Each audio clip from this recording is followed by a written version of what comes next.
হাজার কোটি টাকা নতুন করে হাসিনার সাথে মিটিং করেছে। ইলেকশনের আগে বড় বড় ফিগারকে এখানে অ্যাসাসিনেশন করা হবে, গুপ্ত হত্যা করা হবে।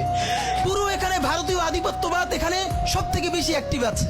এখানে আওয়ামী লীগের হাজার হাজার কোটি টাকা, তার সচিবরা, তার পুলিশরা, তার পান্ডারা সব রয়ে গেছে। আর্মির মধ্যে একটা বড় অংশ রয়ে গেছে, কোনো সংস্কার করা হয় নাই। তারা বারবার স্যাবোটেজ করবার চেষ্টা করছে, এই রাষ্ট্রকে, এই সরকারকে ফেল করানোর চেষ্টা করছে।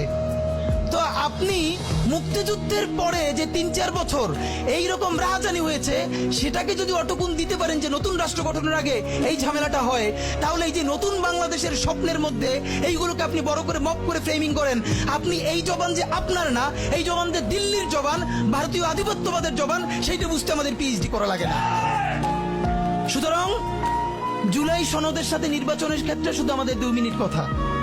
নির্বাচন হতে হবে। আমি একটু ভদ্রতার সাথে এবং শ্রদ্ধার সাথে বিনয় আমি জানাচ্ছি যে ভাইরা যেটা বলেছেন, সকল দল মিলে আগামী 20 বছর নির্বাচন না হোক, না, এটা আমরা চাই না। আমরা নির্বাচন চাই। মানুষ গত 16 বছরে ভোট দিতে পারে না। মানুষ আনন্দ নিয়া শীতের সকালে বাচ্চা কাচ্চাকে কুয়াশার মধ্যে লাইন দিয়ে দাঁড়াই থাকবে, ভোট দিবে। আমরা সেই বাংলাদেশ দেখতে চাই। আমরা নির্বাচন চাই, নির্বাচন হতেই হবে। এই নির্বাচনকে বানচাল করবার জন্য দিল্লি থেকে শুরু করে আওয়ামী লীগ হাজার হাজার কোটি টাকা নতুন করে এখানে বিনিয়োগ করছে। নির্বাচন লাগবে।